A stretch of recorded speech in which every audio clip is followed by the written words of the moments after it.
कि मुस्लिम, यादव और ठाकुर वोट मिल करके भाजपा के प्रत्याशी को मजबूत टक्कर दे सकते हैं। तो ये त्रिकोणीय संघर्ष यहाँ देखने को मिलेगा। बनारस बीजेपी का वो गढ़ जहां बीजेपी लगातार मजबूत रही और 2024 से जब से पीएम नरेंद्र मोदी वहां से सांसद बने हैं तब से बीजेपी के लिए ये बहुत मजबूत गढ़ हो गया।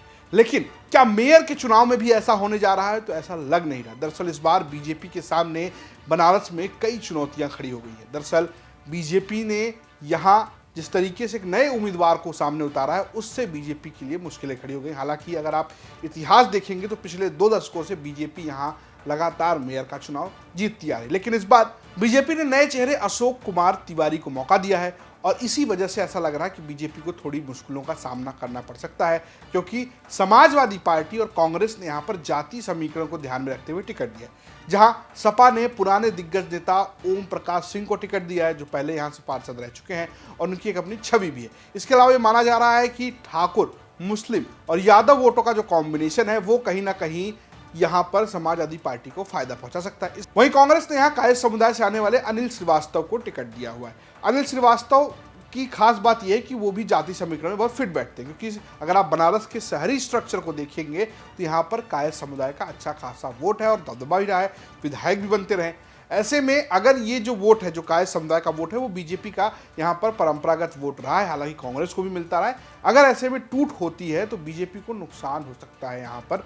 लेकिन बड़ा सवाल यह है कि क्या नरेंद्र मोदी के नाम पर यहाँ मेयर की भी सीट बीजेपी जीत पाएगी या जाति समीकरण पर चुनाव फंसेगा। हालांकि स्थानीय पत्रकारों की माने तो बीजेपी के लिए सीट फंसी हुई है, लेकिन अभी भी एज बीजेपी को है। तो ये त्रिकोणीय संघर्ष यहाँ देखने को मिलेगा, लेकिन चूंकि माननीय मोदी जी का संसदीय क्षेत्र है और यहाँ मोदी जी ने विकास कार्य बहुत किए हैं और पिछले विगत 20 वर्षों के अगर आप आंकड़े देखें तो लगातार मेयर पद पर भाजपा का ही कब्जा होता चला आया है। तो कुल मिला करके सेंटिमेंट एक हो जाता है माननीय सांसद जी, प्रधानमंत्री जी के लिए। उसमें अगर हम थोड़ा सा अंदरूनी तह में जाएं तो निश्चित तौर पर तमाम लोगों ने भाजपा से या अदर पार्टियों से लोगों ने आवेदन किए थे, लेकिन अचानक एक अशोक तिवारी जी को यहाँ टिकट दिया गया तो थोड़ा सा अंदरूनी कलह। लेकिन हमको लगता है कि अंतिम दौर जाते जाते लोग मानेंगे। और उसके बावजूद चूँकि अनिल श्रीवास्तव जी का भी अपना एक व्यक्तित्व रहा है और उनकी अपनी एक अलग छवि है। तीसरी बात पर आइए समाजवादी पार्टी की, तो समाजवादी पार्टी ने विधानसभा चुनाव में अच्छी टक्कर यहाँ पर भाजपा को दी थी।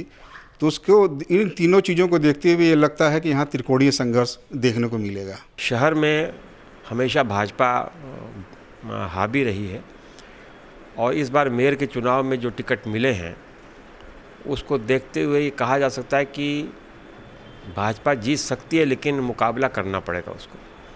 सपा के ओम प्रकाश सिंह है, ओपी सिंह है, और कांग्रेस के श्रीवास्तव जी हैं, अनिल श्रीवास्तव।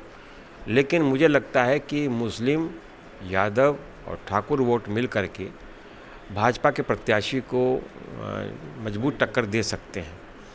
और अंतिम समय तक परिणाम क्या आता है वो तो समय के गर्भ में है, लेकिन निश्चित रूप से मुकाबला अच्छा होगा और टक्कर अच्छी होगी। तो सुना आपने, स्थानीय पत्रकारों ने बताया किस तरीके से समीकरण फंसे हुए हैं। अब देखने वाली बात यह क्या बनारस में भी बीजेपी मेयर का चुनाव जीत पाएगी या सपा या कांग्रेस को ही गुल खिलाती है। फिलहाल 4 मई को यहाँ चुनाव होने वाले हैं और 13 मई को रिजल्ट आने वाला है। ऐसे में निकाय चुनाव की सारी अपडेट आपको यूपी तक देता रहेगा। फिलहाल बनारस स्टोरी आपके लिए भेजी थी हमारे सहयोगी रोशन जायसवाल ने, प्रस्तुत किया मैंने रजत ने और कैमरे के पीछे रंजीत। देखते रहिए यूपी तक। नमस्कार।